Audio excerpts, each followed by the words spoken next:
Alright, I'm going to talk about three-dimensional figures briefly, and what it is to be 3D. If you look at something, if I were to draw something on paper and it just looked like this rectangle, that would be two-dimensional.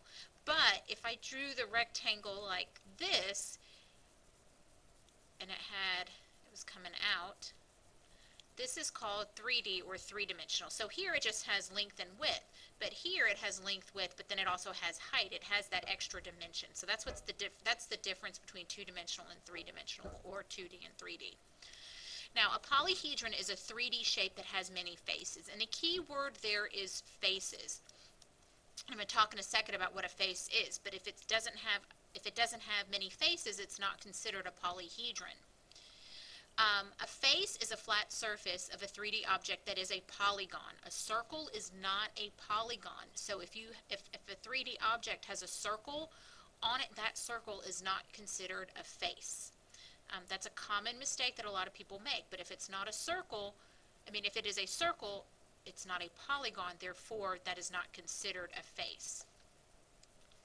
An edge is where two faces of a 3D objects share a side, and at that point that's where they form an edge. So where the two faces come together, they form an edge.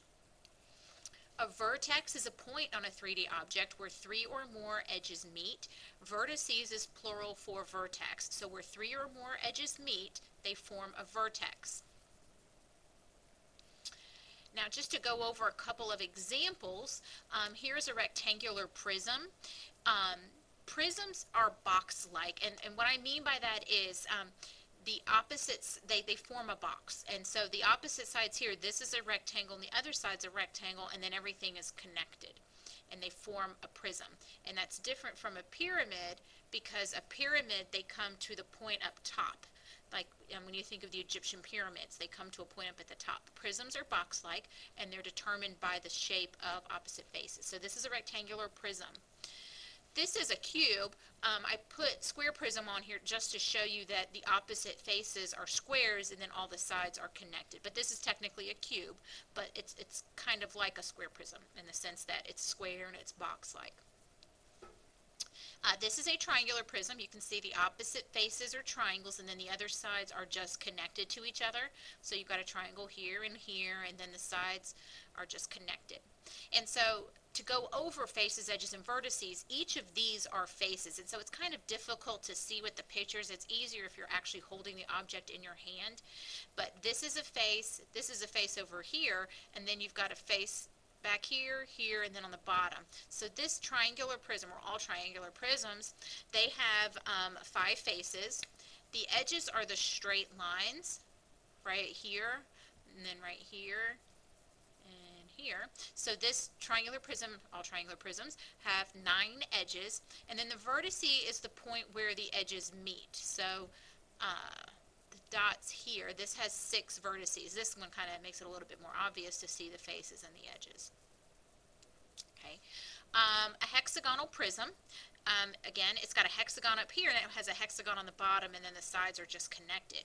So a pentagonal prism would be a pentagon on the top, a pentagon on the bottom, with the sides connected.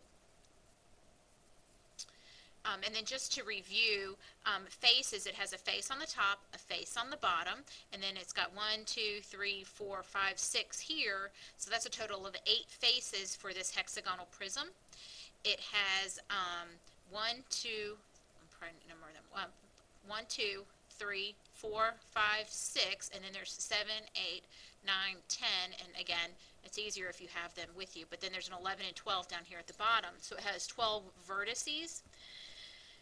And then for edges, it has 1, 2, 3, 4, 5, 6, and then 6, all right, and it's got the same 6 on the bottom, so that's 12, 13, 14, 15, 16, and then there's a 17 and an 18 coming back there for edges. So here's a pyramid. So this is a rectangular pyramid. It's a rectangle at the bottom, and it comes to a point at the top, so it's a rectangular pyramid.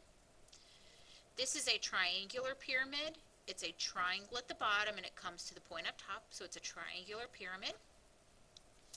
This is a square pyramid. It's a square at the bottom, and it comes to a point at the top. Then we have a cylinder. Okay, so we know a cylinder, we think of like soup cans as being cylinders. It's got the circle on the top and a circle on the bottom. Those are bases, but they're not faces. Remember, faces have to be polygons, and a circle is not a polygon. So this does not have any faces. If it doesn't have any faces, it can't have any edges, because edges are where the faces come together. And then if it doesn't have any edges, it can't have any vertices, because vertices is where the edges intersect. So, um, so cylinders do not have any faces, edges, or vertices. And then the same thing holds true for cones. Because it's got a circular base, this is a circle down here, but it's not a face. Again, a face has to be a polygon, and a circle is not a polygon. So because it doesn't have any faces, it doesn't have any edges, and therefore it doesn't have any vertices. And I know you're probably thinking, oh, but that's a vertice right there, and those are two edges. That is not a vertice, it's just a point, because remember, a vertice is where the edges come together. These are not edges, this is just your perspective. The way that you're looking at it, it looks like it's an edge, but again, an edge is where polygons come together. There's no polygons coming together here on this side. So cones and cylinders do not have any faces, edges, or vertices.